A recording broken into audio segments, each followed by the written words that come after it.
মালদা মুর্শিদাবাদে হিংসার প্রতিবাদে বিজেপির বিক্ষোভ এবং সেই বিক্ষোভ মিছিল আটকে দেয় পুলিশ ব্যারিকেড করে। দেখতে পাচ্ছেন আপনারা সরাসরি সেই ছবি। আরে বাবা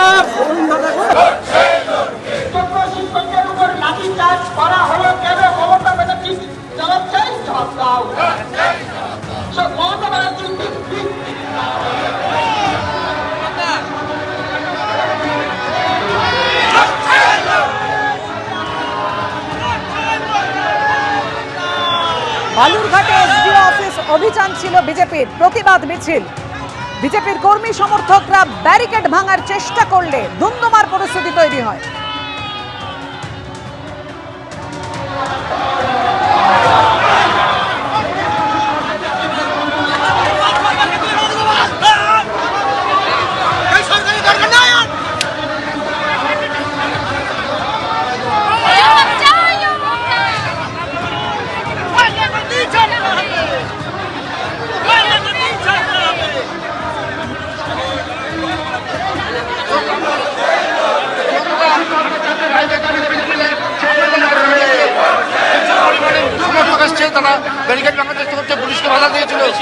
আমাদের সামনে টিকবে না।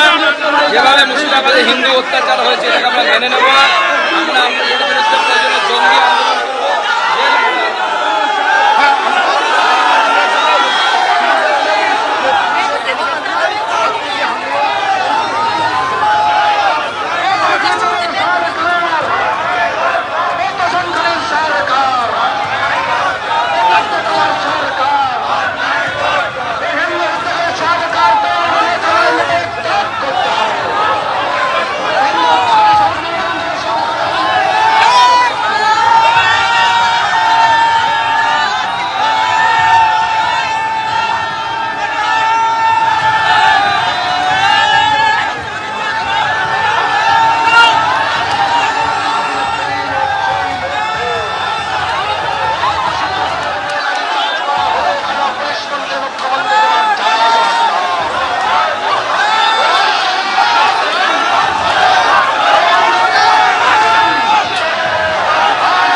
আন্দোলন ছিল মুর্শিদাবাদে হিংসার বিরুদ্ধে প্রতিবাদ জানিয়ে, আর সেখানে পুলিশের ব্যারিকেড কার্যত উপড়ে ফেলার চেষ্টা করেন বিজেপির কর্মী সমর্থকরা।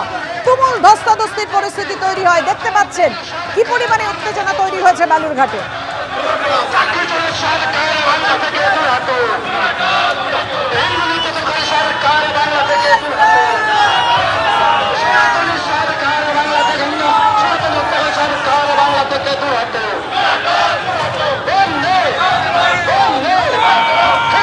আমাদের সঙ্গে রয়েছেন আমাদের প্রতিনিধি সুদীপ চক্রবর্তী। সুদীপ, একেবারে এই মুহূর্তের আপডেট দাও, কি পরিস্থিতি এখন? দেখো, তোমরা বলি যে এই মুহূর্তে কিন্তু যেই বিশাল ব্যারিকেড তৈরি করা হয়েছিল এলজি অফিসের সামনে, সেই এলজি অফিসের ব্যারিকেড কিন্তু ভাঙার মতো পরিস্থিতি তৈরি হয়েছে, যার নেতৃত্ব রয়েছেন রাজ্য সভাপতি সুকান্ত মজুমদার হিসেবে আমাদের জানাচ্ছেন যে পুলিশ তাদেরকে ভেতরে কোনোভাবেই যুক্তি দিতে চাইছেন, কিন্তু বিজেপি কর্মীরা জয় শ্রীরাম ধ্বনিতে কিন্তু চারদিকে মুখস্থ করে রেখেছে এবং সেই বিশাল ব্যারিকেড তৈরি করে রেখেছিল সেই ব্যারিকেড কিন্তু ভাঙার চেষ্টা করছে। কিন্তু অন্যদিকে ঠিক এই যে অপারেশন সামনে কিন্তু বিশাল পরিমাণ পুলিশ বাহিনী সেখানে তৈরি রয়েছে, পুলিশ বাহিনী থেকে ব্যাংক থেকে ব্যারিকেডটা যাতে না ভাঙে তারাও ফেলে রয়েছে। পাশাপাশি বিজেপি কর্মী সমর্থনে কিন্তু সেই ব্যারিকেড ভাঙতে কিন্তু বদ্ধ পরিকর, তারা কিন্তু ক্রমশ সেই ব্যারিকেড ভাঙার চেষ্টা করছেন এবং দেখা যাচ্ছে কখনো বা ওই ব্যারিকেডের উপরে উঠে সেই ব্যারিকেড ভাঙার চেষ্টা করছে। পাশাপাশি পুলিশ কিন্তু থেকে মাইক ধরে ঘোষণা করছে যে কোনোভাবেই যাতে ব্যারিকেড ভাঙা না হয়, আর পাশাপাশি রূপান্তর তুমি আমাদের সঙ্গে থাকো সুদীপ।